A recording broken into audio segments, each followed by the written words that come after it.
Je dis que fascia dynamique, c'est le mouvement interne de la joie, parce que c'est une joie qui vient du corps. C'est quelque part, elle est déjà là. C'est une joie de la récolte, en fait, juste d'être là. Et que, en même temps que je peux avoir mes douleurs, mes bobos, mes problèmes, mais tout ça est traversé par cette force de vie. Merci d'être avec nous, merci de votre fidélité. Voici une belle rencontre encore avec l'importance de créer des liens pour accéder au bien-être, à l'harmonie bien sûr et à la joie, relier les différentes parties du corps, relier également les multiples dimensions de soi et enfin se relier à l'autre. Voilà en quelques mots l'expertise de mon invitée qui est installée sur les canapés. Elle s'appelle Valéria Laureau. Elle est là. Bonjour Valéria. Bonjour Marc. Merci infiniment. Merci à vous de m'inviter, je suis ravie d'être là. On va parler avec vous de votre méthode parce que vous avez créé une méthode. Et j'ai le sentiment aussi, enfin vous êtes inspiré de certains maîtres qui vous ont ensuite inculqué cette méthode, mais ce qui est assez intéressant dans votre histoire, c'est que justement la vie vous a poussé aussi à prendre des décisions dans votre vie, à changer d'orientation aussi, à prendre conscience qu'il fallait peut-être changer de paradigme, comme on dit, c'est ça ? Oui, tout à fait. Tout à fait. Ce sont des belles rencontres, en fait, dont j'ai eu la chance d'avoir. Et oui, je peux peut-être commencer à vous parler un tout petit peu de moi, du coup, de mon parcours. Mais c'est ce qu'on va faire. Alors, il y a une petite pointe d'accent que j'aime beaucoup, parce que vous êtes italo-franco-vietnamienne. Oui. Voilà, oui, ma maman, elle est franco-vietnamienne et mon père italien, donc je suis née en Italie, d'où mon accent. Ouais. D'où le nom aussi, hein. Oui, voilà. Bon. Normalement, c'est l'Euro-Milan. Bon. Mais bon, on a perdu le Milan en cours de route. Okay. Et on va parler de votre méthode parce que ça s'appelle la fasciathérapie et notamment fascia dynamique. Oui. Voilà. Oui. Fascia dynamique, en fait, c'est une méthode corporelle du mouvement qui est basée sur l'écoute du fascia. Et les fascias, ce sont ce réseau d'interconnexion qui relie toutes les parties du corps. Et donc la fasciathérapie, c'est par excellence une thérapie manuelle qui s'adresse à ce tissu qui est présent partout dans le corps. Et disons que fascia dynamique va intégrer la fasciathérapie et appliquer certains principes de la fasciathérapie au pilates, à la danse, à la méditation. Voilà, d'où en fait cette création du fascia dynamique. Fascia dynamique. On va voir dans le détail ce que c'est. On va voir des illustrations aussi parce que vous êtes venu avec des petits accessoires pour bien illustrer vos propos. Mais oui, pour bien comprendre ce qu'est justement fascia dynamique et cette thérapie, on va voir également votre parcours de vie. Parce que c'est ça qui a déterminé beaucoup de choses, évidemment, dans votre vie. D'abord, dire que vous êtes une danseuse.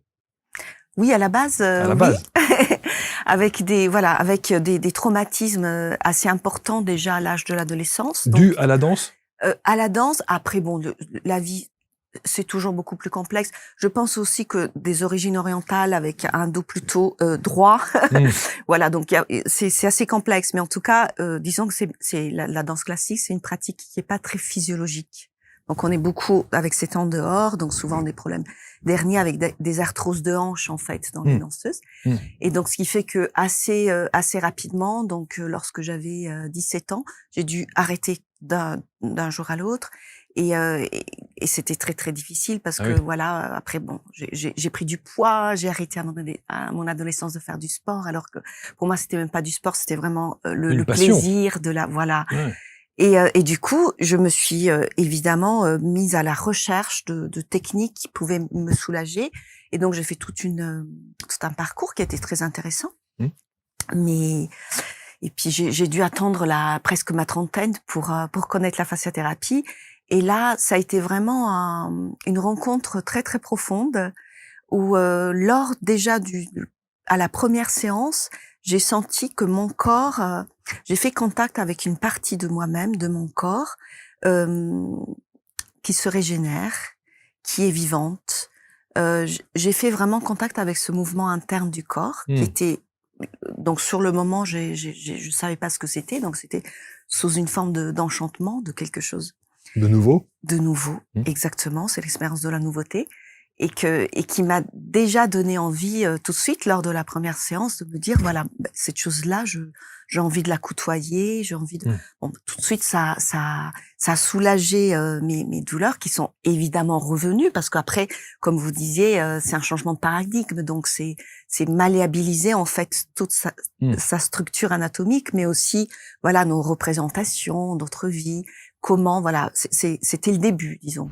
Les amis, quelques secondes pour interrompre ce programme et vous donner une information importante. Vous savez que sur ABC Talk, on a à cœur chaque jour de vous proposer une émission, un programme chaque jour, quelle que soit la période de l'année. Mais ABC Talk, ça n'est pas que des émissions, ce sont aussi des événements en présentiel, en immersion, des événements avec des personnalités influentes qui peuvent vous aider dans votre vie au quotidien. Je pense notamment à Isabelle Serre, je pense à Frédéric Barbet, je pense à Céline Franou, je pense à Arnaud Rio, à Bruno Charvet. Ils sont tous avec ABC Talk. On avait à cœur évidemment de s'efforcer de vous offrir des expériences transformatrices pour vous aider au mieux dans votre vie de tous les jours et améliorer, si possible, votre bien-être au quotidien. Je vous invite vraiment à aller sur notre site abctalk.fr. Dès que vous arrivez sur la première page, vous avez l'intégralité de notre actualité avec tous ceux et celles que vous allez pouvoir retrouver lors de ces week-ends. C'est important. abctalk.fr. Le Brésil et le Mexique ont eu une importance dans votre vie. Est-ce que c'est là-bas que tout a commencé pour vous? Oui, l'aventure de la fasciathérapie, alors que c'est une méthode française, le fondateur de la fasciathérapie, le docteur Danny Bois est français.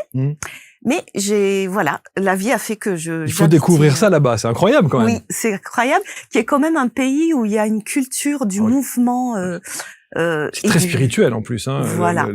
Le Brésil en particulier, on sait à quel point la dimension spirituelle, voire plus, si je puis dire, très est humaine aussi. On peut le penser comme ça, une spiritualité très humaine.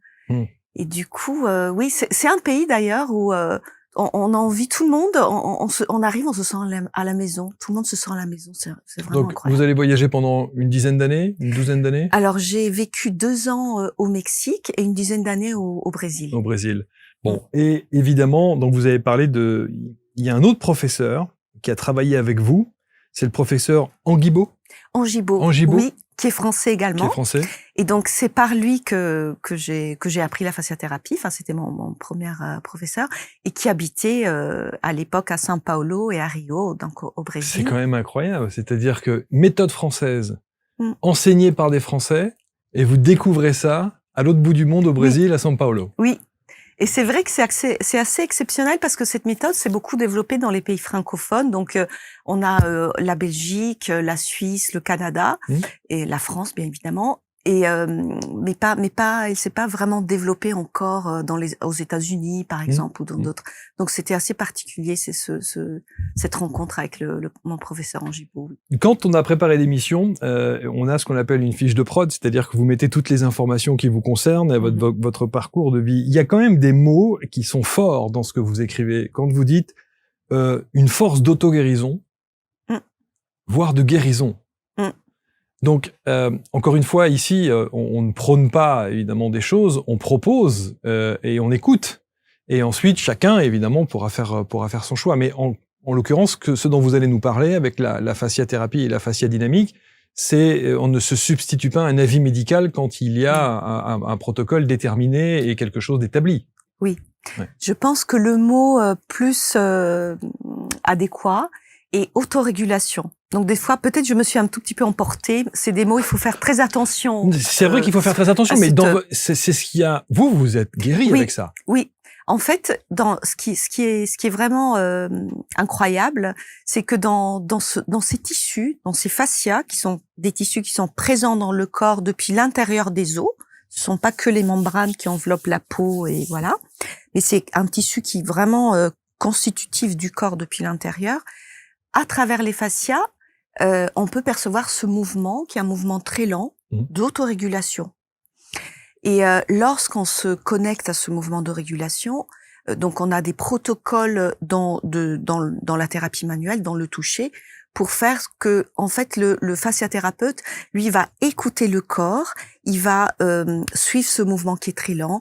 On fait ce qu'on appelle des points d'appui, donc ce sont des pauses où on laisse le corps, on a une lecture du tonus, et donc ce n'est pas la force du thérapeute qui est en jeu, qui est le principe actif, est vraiment une force de régulation qui est perceptible en fait sous les mains du thérapeute, et aussi dans la personne qui est allongée et qui reçoit le soin.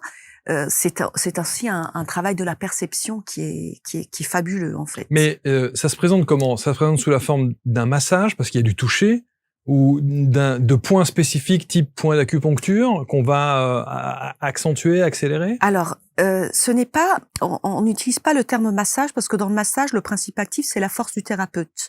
Donc, c'est un geste volontaire du thérapeute qui va étirer, rentrer. Okay. Là, c'est plutôt une thérapie manuelle puisque le thérapeute va capter. Donc, oui, on touche, on pose les mains et donc on s'entraîne. Donc, on a aussi de l'introspection, de la méditation, du mouvement pour s'entraîner à percevoir ce mouvement, okay. Pas seulement avec les mains, mais avec l'entièreté, okay. En fait, tout le corps. Et du coup, après, voilà, on a, dépendant d'où on doit aller, donc soit au niveau de la peau ou l'intérieur des os, on va gérer la pression, on va directionner notre intention et on va pouvoir. C'est ça en fait, ça, c'est un nouveau modèle anatomique okay. Qui a été amené par les fascias. Donc, si on imagine que les os, ce sont ces segments qui sont plus longs, okay. Vous voyez, ils sont suspendus à l'intérieur d'une structure tissulaire. Donc, on a vraiment un changement complet de ce paradigme où on a toujours pensé que le squelette était la charpente qui soutient et qui porte. En fait, non, les os sont suspendus à l'intérieur d'un système global. Et du coup, lorsqu'on va travailler en fasciathérapie ou en mouvement, parce que voilà, après c'est la même chose. On va montrer tout à l'heure des images.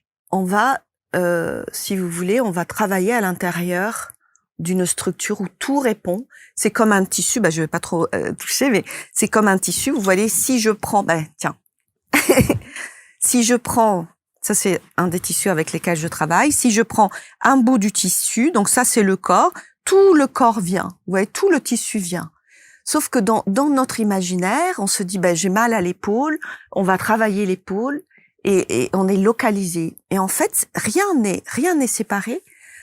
Ce qui est important, enfin, ce qui est spécifique à cette méthode, c'est un toucher qui s'adresse à cette fibre sensible du fascia et qui peut se dire, cette douleur d'épaule, en fait, elle est reliée au bassin. C'est ça. Et on cherche les points d'ancrage des résistances dans le corps et on fait vraiment un dialogue de libération interne des...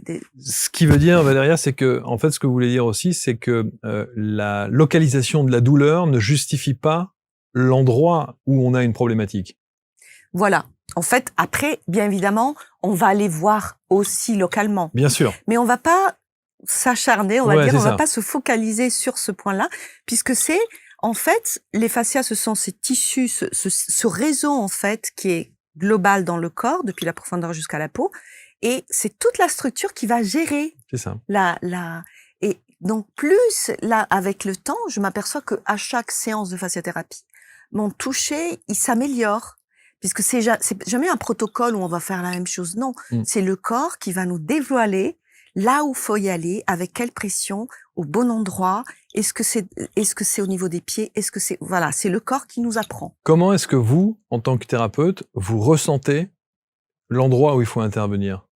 Vous le ressentez comment, en fait? Comment il vous arrive c'est une canalisation, c'est un ressenti, une intuition, c'est physique? Alors, la fasciathérapie est un petit peu la rencontre entre l'énergie et la matière. Donc, c'est pour ça on travaille avec le toucher des mains. Mais on peut avoir des informations qui viennent de plusieurs manières. Bon, déjà, lorsqu'on fait une traction, si par exemple j'ai les mains au niveau de la poitrine et je vais faire une traction vers le haut, je vais pouvoir sentir où est-ce qu'au niveau des fascias le mouvement s'arrête. C'est-à-dire que quand je fais cette traction vers le haut, mon désir serait d'avoir les pieds de la personne. Et des fois, je me dis, c'est très, très serré. Il y a le diaphragme qui est bloqué. On va voir le diaphragme. On y retourne. OK, j'ai le diaphragme, j'aurai peut-être le ventre. Vous voyez? L'idée, c'est de amener de plus en plus de segments et de parties de la personne en mouvement, puisque c'est le mouvement c'est ce mouvement d'autorégulation qui va soigner la personne, qui va la revitaliser. Et surtout, lorsqu'on a un problème, une tension, une douleur, une résistance, voilà, une maladie, quelque chose, c'est toujours le même groupe qui travaille. C'est toujours ce focus.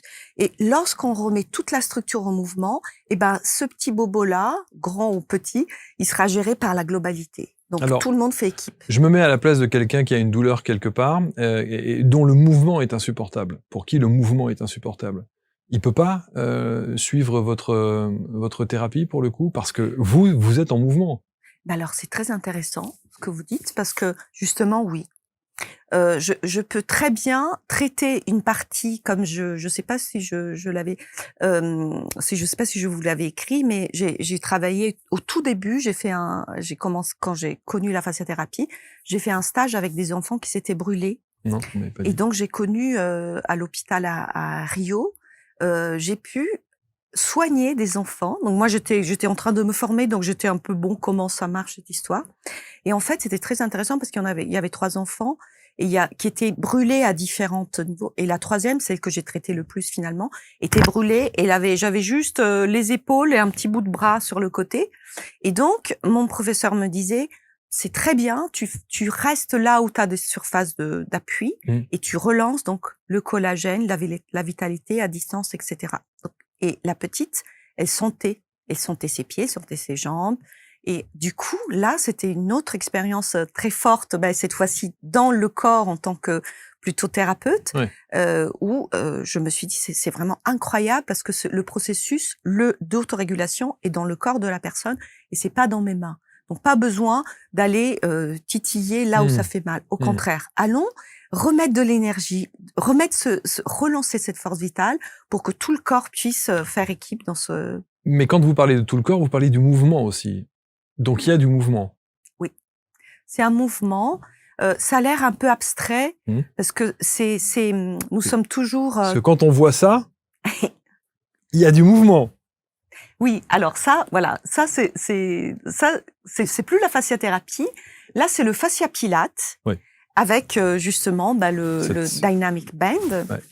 Et donc l'idée de ça, c'est justement c'est le prolongement du mouvement interne qu'on perçoit à l'intérieur des structures du corps, donc dans la matière corporelle, et avec les mêmes principes, mais prolongés dans le geste.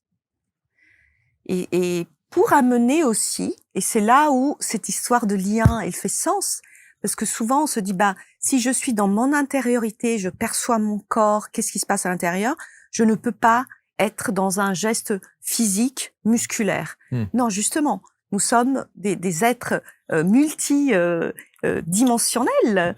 Donc, au contraire, plus je vais pouvoir rester en contact avec cette intériorité aussi dans mon geste, qui est mon geste du quotidien aussi, et plus je vais pouvoir y aller avec une qualité, donc ne pas me blesser puisque je suis à l'intérieur de ma physiologie présente à moi-même, et aussi avoir un goût, donc c'est un goût particulier, celui du mouvement, d'être en lien avec cette force de vie.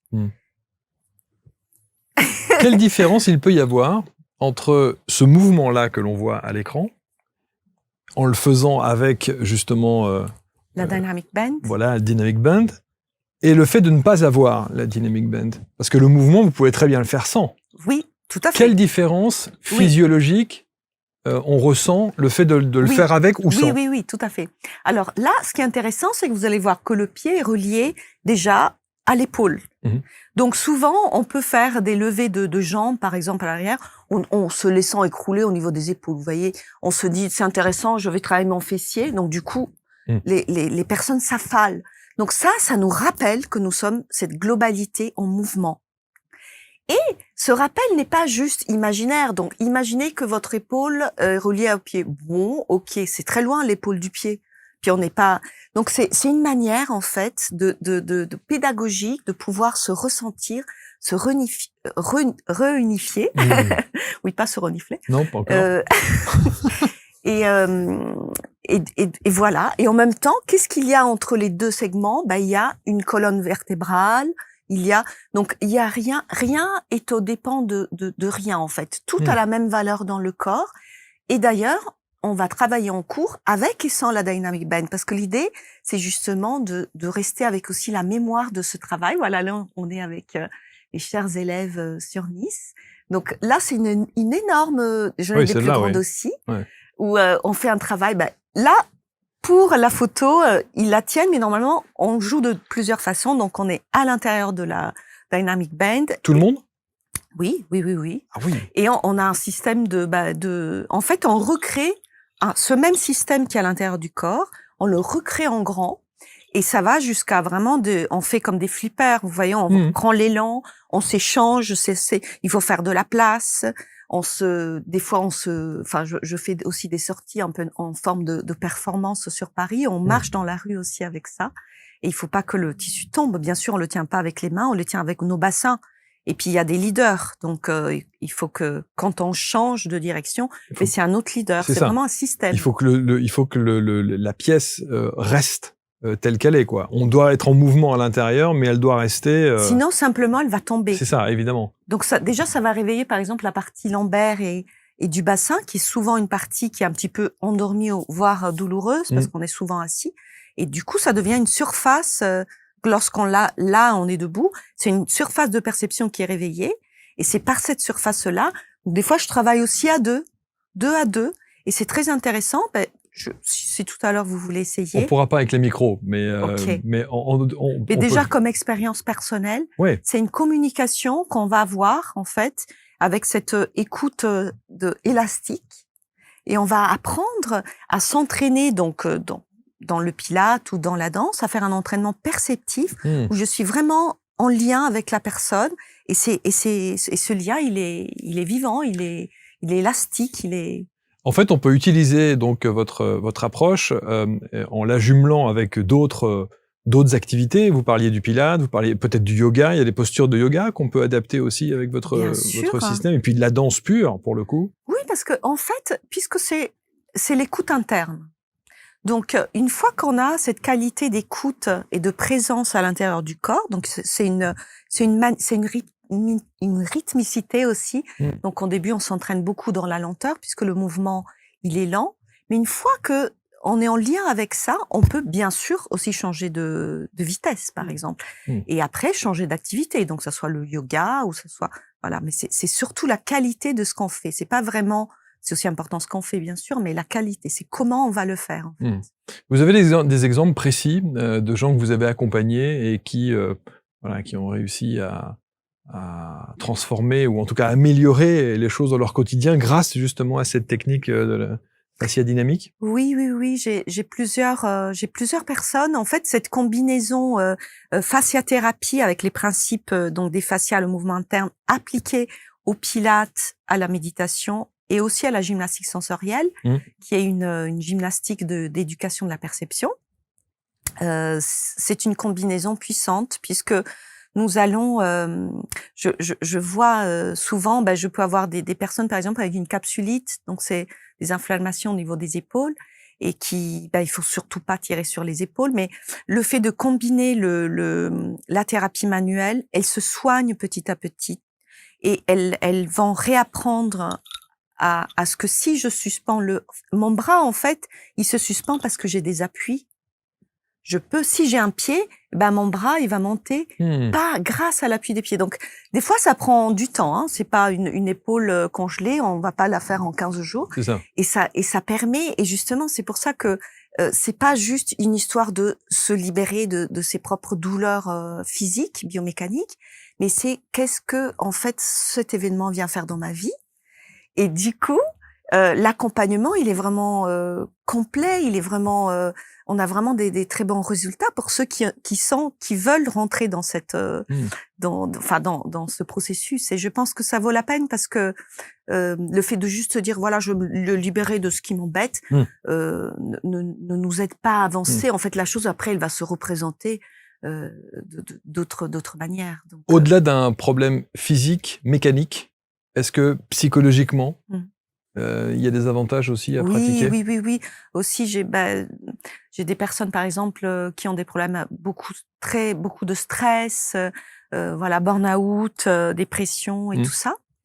Et oui, Et c'est très beau de voir cette évolution parce que c'est vraiment une force qui se réveille à l'intérieur de la personne. Et c'est pour ça que je dis que fascia dynamique, c'est le mouvement interne de la joie, parce que c'est une joie qui vient du corps. C'est quelque part, elle est déjà là. C'est une joie de la récolte, en fait, juste d'être là. Et que, en même temps que je peux avoir mes douleurs, mes bobos, mes problèmes, mais tout ça est traversé par cette force de vie. Donc oui, aussi au niveau de tout ce qui est émotionnel, mental, émotionnel. mental, oui. Après, j'ai eu aussi des personnes qui étaient j'ai eu des paralysies faciales qui sont, et c'est avec la fasciathérapie aussi, c'est impressionnant comment on peut récupérer. Personnes qui viennent avec cette grimace qui est dure et qui ils y croient pas en fait que ça. Et bon, évidemment, on revient à l'histoire du tissu, donc on va travailler tout le dos, on va travailler aussi au niveau le système nerveux, enfin tout. Les fascias sont partout, ce sont ces récepteurs qui sont partout dans le corps et on continue à en découvrir des fonctions tout le temps. Donc en fait, à chaque fois, à chaque accompagnement que je fais, j'apprends quelque chose. À chaque fois, oui, bien sûr, bien sûr. C'est très intéressant. Vous parliez donc d'Annie Bois. Oui. Qui est donc l'inventeur. Oui. Bon, quelle est son histoire, ce monsieur? Alors, ce monsieur, à la base, il est ostéopathe et kiné. Et voilà. Donc, il a un long parcours. Et je pense que la chose le plus intéressante, qui est vraiment le début de tout, c'est que la fasciathérapie, elle naît d'une expérience qu'il a fait. Il a vraiment perçu, alors qu'il était ostéopathe et kiné, à un moment donné, il a perçu, il a eu d'abord cette expérience en méditation, donc il méditait beaucoup pour pouvoir être au clair avec ses propres patients. Et un jour dans une méditation, il s'est aperçu qu'il y avait un mouvement qui animait son corps. Et voilà, il en a été complètement, dans une immobilité. C'est ça le mouvement interne, une immobilité complète. On peut percevoir que le corps est animé, en mouvement. Ouais. Voilà. Et donc le lendemain, il a essayé de reproduire ça dans le corps, et il a perçu que ce mouvement était aussi dans le corps. Et donc de là, il a suivi le mouvement. Et toute son histoire est partie de ça, et continue à suivre ce mouvement puisqu'il est directeur d'un laboratoire de recherche. Et ensuite, après la fasciathérapie, il a créé aussi une autre méthode qui s'intéresse à la perception, donc la pédagogie perceptive, pour éduquer les personnes, pour éduquer les thérapeutes à eux-mêmes, en fait, à cette force de vie. C'était ma question après. C'est-à-dire que comment est-ce que, en tant que alors thérapeute, on sait qu'il y a d'abord une sensibilité particulière, qu'il y a une intuition aussi, et des ressentis tout particuliers, mais ça s'éduque. Ça s'éduque, ça s'apprend, oui, bien sûr. Ça s'éduque, c'est comme pour la personne qui vient, qui veut s'allonger sur une table de massage, et là, elle-même, la possibilité, tout le monde, parce que les récepteurs sont là, il faut juste tourner son attention, utiliser nos sens qui sont extéroceptifs vers l'intérieur, et découvrir ce que Danny Bois appelle aussi le 7e sens, qui est le sens du mouvement interne. Et c'est vraiment c'est une réalité physiologique qui, maintenant on met aussi on a aussi plusieurs, on a le docteur Gamberto qui a mis des endoscopes sous la peau et qui montre qu'est-ce qui se passe sous la peau, et on voit que c'est vraiment ce réseau qui est enfin, il y a rien qui est fixe, on a des filets de collagène qui se séparent. C'est pour ça que c'est intéressant comme illustration, ça. Je trouve que ça correspond bien à exactement ce que vous décrivez. Oui. Et c'est un réseau multidirectionnel, sensoriel, et où en fait tout est possible. Et ce qui est intéressant, c'est que lorsqu'on va libérer, parce que l'idée c'est de mettre du mouvement dans plus en plus de parties de la personne, donc dès qu'on libère un axe de mouvement dans la profondeur ou dans une direction, c'est une direction pour la personne qui se libère dans sa propre vie. C'est un potentiel. Je connais une personne qui a une calcification des os, et notamment tout ce qui est épaules, etc. Bon. Et quand on fait l'IRM, par exemple, on voit très très bien calcification des os. Bon. Est-ce que cette méthode-là permettrait justement de soulager ça? En fait, oui. Elle pourrait, en tout cas, ce qu'on peut faire, c'est qu'au niveau des os, l'os c'est un tissu, nous pouvons malléabiliser les os. Et donc, remettre toutes les fonctions qui font que l'os est une matière vivante et quelque part, enfin, c'est un fascia solidifié. Donc, à la base, c'est un tissu. Mais bon, par sa fonction, il est plus solide, donc moins élastique. Mais en tout cas, ce qu'on peut faire, c'est qu'on va remettre de la malléabilité à l'intérieur des os. Et donc, relancer tous le processus, voilà. Jusqu'à faire disparaître Non. Non. Probablement pas. On soulage. On soulage, on malléabilise. Okay. Donc, probablement, on peut dire qu'on réduirait. Après, il faut voir et comment. Mais déjà, je pense qu'il y a ça au niveau de malléabiliser le tissu osseux. Et il y a aussi se mettre en contact avec cette partie vivante de la personne qui fait que, en fait, la problématique, elle va être affrontée à partir d'un corps où je me sens bien parce que je suis en contact avec ma vitalité, ma force interne, donc qui nous permet aussi, je peux peut-être vous parler un petit peu du cancer du sein parce vous que savez je l'ai traversé. Regardez, vous savez quoi j'attendais que vous terminiez cette phrase et j'ai marqué 2020. Se soigner d'un cancer du sein. Voilà. Oui. C'est votre histoire aussi. Oui, c'est mon histoire. Et encore une fois, j'ai la chance d'avoir connu la fasciathérapie. Vous... Ah. Non, allez-y, pas de problème. Donc, c'est ce petit icône. Oui, cette petite icône. Et en fait, que j'ai créé avec un ami pour... en fait, le carnet mammifère... Bon, c'est un petit clin d'œil à Hello Kitty aussi, c'est rigolo. Ça ressemble, oui. Mais c'est un sein, du coup. Ah, j'avais pas fait le rapprochement. Oui, c'est un sein avec des cicatrices, avec des petites cicatrices. Donc, quand j'ai traversé j'ai eu cette épreuve du cancer du sein en 2020. J'ai été, donc c'était pendant la Covid. J'ai eu peu de soins, même avec mes collègues de la fasciathérapie, et j'ai dû vraiment contacter mes ressources internes pour pouvoir me redresser en fait, parce que bon, sur le moment c'était pas facile. Bien sûr. Et encore une fois, j'ai passé un palier au niveau de la profondeur de cette approche, et j'ai pu voir comment on peut traverser une épreuve qui est costaud avec le mouvement interne et avec cette possibilité, cette richesse en fait qui est dans le corps. Alors expliquez-nous, comment vous avez fait, comment ça, parce qu'on a du mal là tout de suite maintenant à faire le lien entre effectivement cette maladie et la fasciathérapie. Oui. Alors j'ai beaucoup médité. Donc c'est une méditation qui est en lien avec le mouvement interne. Donc c'est très lié au corps, et le fait de méditer relance beaucoup la vitalité du corps. Et aussi, j'ai développé une façon de se auto-traiter, puisque en fait, lorsqu'on est opéré, on a la chirurgie nous fait des adhérences, en fait, parce qu'on coupe la peau, et ensuite, quand elle cicatrise, ces parties-là qui a été coupées, tout le corps glisse, c'est lubrifié, etc.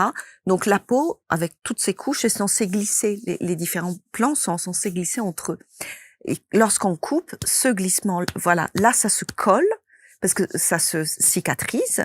Et donc, il est important de remettre les plans de glissement entre les différentes couches. Donc, je me suis moi-même traitée de manière locale pour récupérer, parce qu'en fait, l'adhérence, une fois que c'est collé, on récupère plus. Et voilà, il faut commencer assez tôt, une dizaine de jours après l'opération, en fait. Et même si on peut à distance, même tout de suite après. Moi, quand j'ai fait 3 opérations, et j'ai attendu 2 ou 3 jours, mais j'ai commencé à faire des mouvements lents. Bien évidemment, pas tout de suite lever le bras à la hauteur maximale, parce que tout le corps voilà.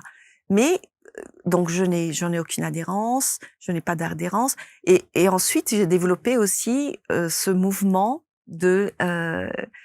en amplitude, parce que souvent les femmes qui passent par ce problème-là n'arrivent pas à perdre leur amplitude en fait. Et donc comment localement je leur enseigne à se soigner. Donc ça prend 5 minutes par jour. L'important c'est d'agir assez au bout de 10 jours et d'être constant. Soulager ou soigner? Soulager. En fait, soigner. Donc on va vraiment, on appuie, on va avec les pulpes de doigts, on va s'appuyer sur les cicatrices et les faire glisser. D'accord. Voilà, donc ce sont des glissements. Donc je leur apprends à faire ça seul. Et bon, aussi en soins. Et on le fait tous les jours, 5 minutes par jour. Ouais. Ok. Et après, donc une fois que, hop, on a déjà fait ça, elles font une rééducation du mouvement pour vivre, parce que c'est la même chose, ce mouvement, il est interne au corps, mais lorsque je le vis dans un mouvement majeur, voilà, je dois aller aussi faire l'exprimer en fait dans ce mouvement majeur. Mais il n'y a pas cet accompagnement post-opératoire suite à un cancer du sein? Oui, il y a des... En fait, alors dans mon cas, je ne sais pas si c'était parce que c'était sous la Covid, mais on m'avait remis une brochure avec des exercices à faire. Ce qui était intéressant parce que j'en ai repris certaines. J'imagine. Ouais. Et j'ai ajouté le mouvement interne et voilà les principes du mouvement. Mais c'était assez faible. Parce qu'il est important aussi d'être quand même un petit peu traité. Oui, bien sûr. J'ai reçu quand même quelques traitements. Pas beaucoup. Et comment va la santé aujourd'hui? Bien. Ça va? Oui, bien, Marc. Bon. Oui, oui. C'est l'essentiel. Oui, voilà. J'étais, en fait, a posteriori, je me suis rendu compte que c'était une expérience qu'il fallait vraiment que je vive parce que avec cette savoir-faire de la fasciathérapie, ça fait quand même 20 ans que je travaille avec ça, j'ai pu m'auto-traiter. Et pour les femmes aussi, quand on traverse ça, on est dans les hôpitaux, etc. Notre féminin. Donc c'est tellement riche, on peut vraiment l'affronter d'une manière complètement différente grâce à cette force vitale qui est dans le corps en fait. Et donc cette mascotte là, le carnet mammifère, qu'est-ce que vous en faites de ça? Ben, pour l'instant, c'est né comme un petit, voilà, comme un logo. Ok. Et bon, après je me suis dit, comme j'aime beaucoup tout ce qui est imagé. Voilà. Je vois des petits personnages qu'on va vous montrer dans un instant. Voilà. Si on a besoin, je me disais, c'est quelque chose de doux, comme un petit coussin. On a besoin de beaucoup de douceur en fait quand on traverse une épreuve comme ça, bien sûr. Oui, une épreuve. Et puis voilà, il y a ce côté dur de la vie médicale, de passer faire des examens, où des fois on se retrouve plein de bleus sur une partie du corps le sein pour la femme. Donc voilà, c'est en cours de route. Ça, c'est bien ça. Alors, vous avez amené des petits super-héros là, oui. élastiques. Oui. D'abord, je savais même pas qu'ils existaient dans cette matière-là. Oui. Pourquoi? Ça représente assez bien d'ailleurs la fasciathérapie pour le coup. Oui.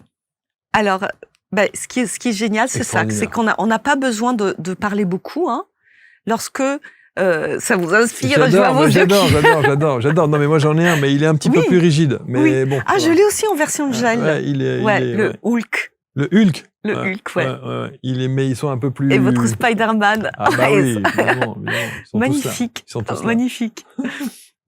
En fait, oui, je les utilise beaucoup en cours puisque ils sont parlants. Pour expliquer, bien sûr. Pour expliquer et pour nous rappeler que quand je vais lever une jambe ou un bras, il y a aussi mon dos qui est concerné et que c'est l'ensemble du corps. Pour redonner, on est loin de notre corps. Souvent, on se dit, tiens, je vais faire du pilates, je veux muscler, je veux me tonifier. Donc, dans notre idée, on se dit, je vais faire une série d'exercices un peu toniques. Il faut que ça soit efficace. Et du coup, on traite le corps comme une machine, comme si, voilà. Et c'est tellement important d'être présent à soi-même et de s'approprier ce corps, en fait. Donc, lorsque je fais un effort physique, donc quelque chose aussi de tonique dans le pilate, j'ai en tête ces principes et j'ai en tête cette qualité de mouvement, il va être complètement, on va être complètement dans un résultat aussi beaucoup plus intéressant. Et ça passe aussi par le plaisir, le bien-être des tissus qui sont en même temps tonifiés, mais reconnus dans leur globalité en fait, dans leur. Celui-là, il perd un peu des petites. Il perd quoi? Qu'est-ce qu'il a perdu? Des petites bulles, Non, c'est pas des enfants. C'est des billes de quoi? Mais je sais pas parce que celui-là, il s'est ouvert en vrai. Je pense que. Mais les autres, parce qu'il y a des billes dedans? Oui, dans celui-là, pas dans les autres. Ah oui, d'accord. Et non, pas dans les autres. Eh mec.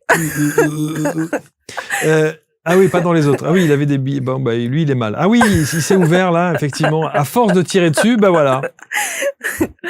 Voilà, celui-là, il a pas de... Bah, il a pas... c'est Batman. Hein. Voilà, bah oui. Bah oui, c'est Batman. Hein. Ah, mais on a aussi, je sais pas si Elastic Girl ou Catwoman. Non, Elle est pas mal, hein. C'est pas Catwoman, ça. Ben, les couleurs, ouais. Ouais. Ben, c'est Elastic Girl, alors. Je savais même pas qu'il y avait une Elastic Girl. Ouais, il y a une Elastic Girl. Bon, d'accord, ok, très bien. Oui, alors, non, ce que je disais, c'est que les tissus, effectivement, parce que c'est plus, vous considérez ça comme une méthode de bien-être ou une méthode qui peut aussi remuscler, redonner vous parliez de tonus Oui. tout à l'heure, donc ça peut effectivement remuscler les Bien les tissus. sûr, bien sûr, parce que c'est aussi une... là, je suis en train de faire du pilates. Oui, c'est ça. Voilà. Donc, le bien-être aussi, moi-même, je suis passée d'une phase où j'étais que dans la fasciathérapie, donc mon corps était très sensible, mais il me manquait aussi une partie plus musculaire que j'avais, voilà, lorsque j'avais arrêté la danse. Et du coup, bah, le Pilate, il m'a permis, à travers, avec les lunettes du fascia, de retrouver ce bien-être où on a aussi un corps, on a aussi des muscles, on a besoin aussi de vivre cette puissance, d'aller jusqu'au bout d'une amplitude, de varier les rythmes, de se renforcer, mais avec cette qualité, en fait. Mais on est en train de se dire, enfin moi je pensais à ça, c'est-à-dire qu'en fait votre méthode, on pourrait l'associer avec n'importe quelle autre activité dite physique. Oui. Ça serait possible. Oui, après c'est vu comme ça, parce que ce qui est intéressant, c'est qu'il y a un côté ludique, on dit oui, c'est les tissus, mais il y a aussi il y a une profondeur aussi. Donc il y a un travail où on va se mettre en état d'écoute de nous-mêmes. Et voilà, et ça demande un entraînement, ça demande une envie aussi, voilà, d'être. Mais bien sûr, elle peut être associée. Après, il y a certaines conditions. Par exemple, en extérieur, il faut qu'on soit connecté au corps et qu'on soit dans des endroits où en fait nos sens ne soient pas stimulés. Enfin, pour cette préparation. Mais après, oui, tout à fait, même pour la danse. Oui, pour la danse. Pour déjà éviter toutes les blessures des danseurs, hein, parce on est dans une performance où des fois, voilà, on va dans les limites du corps. Oui, on sait que le corps est soumis à rude épreuve quand on fait de la danse, et surtout de la danse à haut niveau en plus. Donc effectivement, donc du coup, on vous écoute dans les milieux de la danse. Bah, écoutez, là, je suis en train de développer déjà mon chemin. Bon, parce que vous avez tout, enfin, ancienne danseuse, voilà, et plus la méthode qui est approuvée aujourd'hui, c'est plutôt bien. Oui. Oui, vous devriez, j'espère qu'il y aura effectivement des centres de danse qui prendront conscience de ça. Il y a un livre que vous vouliez mettre en avant. Oui, super. C'est celui-là. Oui, c'est le livre de Nadine Quéré, ma menteure. Soigner son corps avec les fascias. Et donc c'est vraiment un livre tout public, même s'il est assez, enfin, elle reprend, parce qu'on a maintenant beaucoup d'études sur les fascias, donc elle fait un petit peu l'état des lieux de tout ce qu'il y a au niveau des fascias, et puis elle parle de la fasciathérapie, voilà, à sa sauce, parce que elle a aussi un chemin, elle a une quarantaine d'années au niveau de la fasciathérapie, et puis elle est aussi intéressée à l'énergétique, etc. Mais c'est un ouvrage très utile aussi, avec des exercices. Je suis sûr qu'il y a des gens qui font de la fasciathérapie sans le savoir. C'est possible? Vous dites du mouvement ou des soins?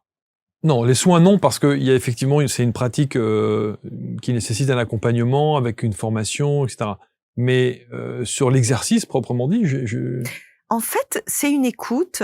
Après, bien sûr, vu que le mouvement, c'est une bonne question, parce que le mouvement, il est interne. Donc vous vous dites, s'il est interne, il est dans mon corps, tout le monde l'a, donc tout le monde peut être capable de le percevoir. Mais moi, c'était vraiment la première fois. Enfin, quand les personnes qui viennent avec moi pour la première fois ont vraiment cette expérience de se dire, j'avais jamais senti ça, parce qu'on n'est pas éduqué à le percevoir. Oui, bien sûr. On est vers l'extérieur, donc. Mais il peut y avoir bien sûr des personnes qui peut-être le contactent, parce que souvent mais c'est un entraînement à faire, parce que même au niveau de la méditation, on ne cherche rien. On laisse venir du corps. On va pas chercher. Donc des fois, on fait des méditations. Si la méditation elle est trop centrée sur imaginer une couleur, on n'est pas dans le corps, donc on risque de ne pas l'écouter le mouvement. Après, il faut pas trop le chercher non plus. Il faut le laisser venir. Le nombre de fois où j'ai entendu le nombre de thérapeutes s'installer là et dire il faut écouter son corps. Votre corps vous parle et il vous dit des choses. Oui. Ça devrait être un automatisme, ça. Hein. Ben, on nous l'a pas appris, en fait. C'est vrai. Et je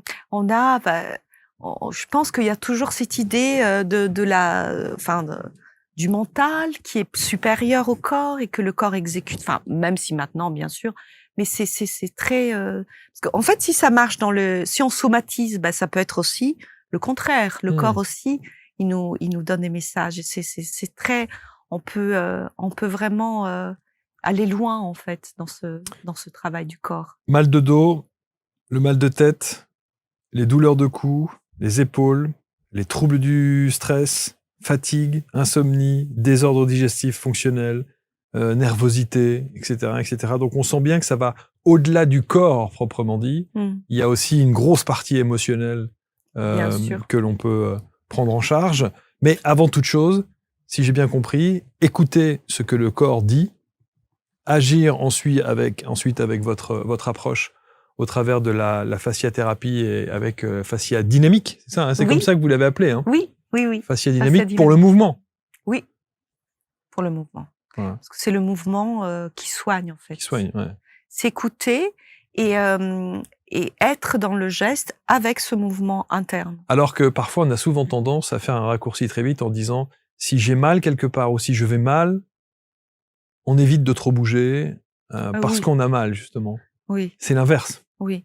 Après, il faut écouter parce que des fois, on a besoin. Oui. Ça peut être, en fait, ce qui est vraiment intéressant dans le mouvement interne, c'est que je peux, comme je vous racontais l'expérience de Danny Bois, je peux contacter, ce que je fais d'ailleurs tous les jours, mon mouvement interne dans l'immobilité. Donc, le fait d'être en méditation et de percevoir que mon corps est complètement animé par une force interne et que cette force interne, c'est elle qui va débloquer, me réveiller des parties du corps, c'est absolument incroyable en fait. Donc c'est vraiment une qualité de... Voilà, on a plusieurs façons de vivre ce mouvement.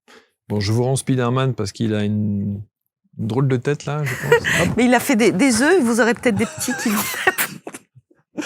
Est-ce que vous retournez au Brésil de temps en temps, non? Là, ça fait un petit moment que j'ai pas eu l'opportunité, ça fait 4 ans, je pense, 3 ou 4 ans. Mais oui, j'ai toujours... Vous devez tout au Brésil. Oui, pour moi, c'est un pays vraiment incroyable où vraiment ce savoir vivre ensemble, en fait. Et je pense que l'idée des liens auxquels je tiens vraiment à cœur, viennent aussi de cette partie de vie où le Brésil m'a vraiment beaucoup apporté. Alors, j'imagine ceux qui nous écoutent et qui vous écoutent là particulièrement et qui se disent oui, mais alors du coup, ça ne peut se faire qu'en présentiel. Non. On peut le faire en visio? Oui, je travaille beaucoup en visio aussi. Et des fois, je fais que de la visio. Alors, chacun a son tissu. Donc, je fais de la vision collective aussi depuis la Covid.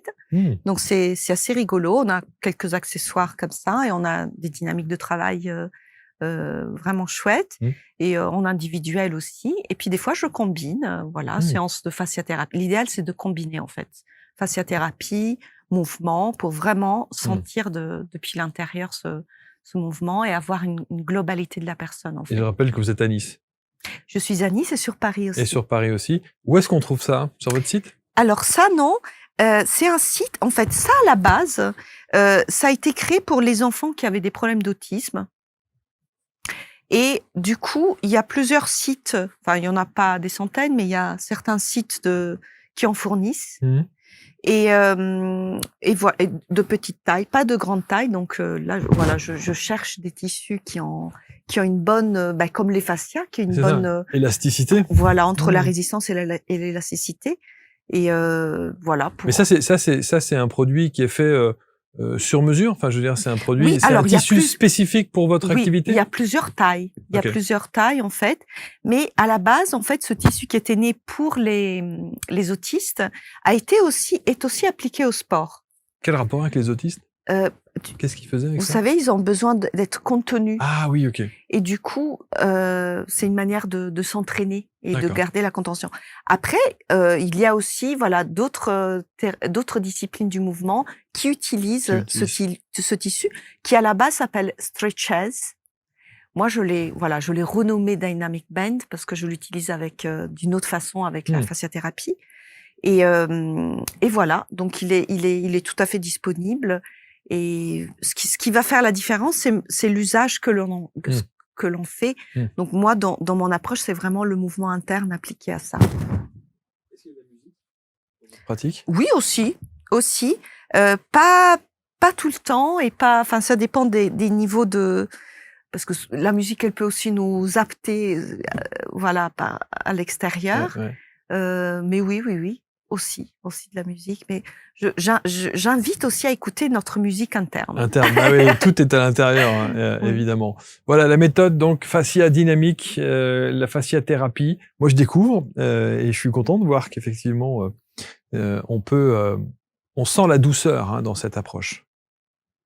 C'est important de faire les choses en douceur. Et je pense que ça peut parler effectivement à beaucoup de gens qui auraient besoin, qui ont des tensions, qui ressentent effectivement peut-être une sorte de mal-être interne ou quelque chose même physique, psychologique. On l'a évoqué tout au long de cette émission. Vous allez pouvoir prendre contact avec Valéria. On va mettre tout autour de la vidéo évidemment tous les liens avec les sites internet et tous les réseaux sociaux de la fasciathérapie avec Olivia Leroux. Valéria, pas Olivia. Valéria Leroux. Mais c'est vrai que dans votre nom, il y a beaucoup de A et de O, donc je me suis dit, bon, là, je me suis mélangé un peu les pinceaux. Valéria Leroux. Merci infiniment. Merci beaucoup. Marc. Bravo pour ce que vous faites. Bravo également pour votre cheminement au travers des épreuves qui ont ponctué aussi votre vie et votre parcours de vie. Vous êtes un exemple. La danse. Ben non. Oui, je continue. Vous continuez la danse classique? Non. Maintenant, c'est une danse qui a pas de chorégraphie, mais c'est une danse qui est liée à l'écoute de l'intériorité. Bon. C'est bien aussi. Bon. Et la Royal Academy of Dancing de Londres, ça c'est fait aussi. Oui, ça c'est bon, c'est fait. Ça c'est fait aussi. Mais vous savez que quand on fait de la fasciathérapie, on est aussi en danse. Je me sens danser de l'intérieur parce que je suis dans un état d'écoute où tout mon corps écoute ce mouvement et du coup, je suis aussi en train de danser quelque part. Après, le focus, c'est de libérer, bien sûr. C'est pas de me faire plaisir dans l'amplitude de mes gestes, mais je suis en train de danser. Moi, je connais des gens qui dansent de l'intérieur et qui font pas de fasciathérapie. Ah ben oui. Et qui devraient se détendre. Merci Valéria, merci infiniment. Merci Marc. Vous commentez avec bienveillance comme toujours, vous partagez, je le souhaite, et on va lire bien sûr l'ensemble de vos commentaires et rentrer en contact avec Valéria. On se retrouve très vite pour une prochaine rencontre. Salut!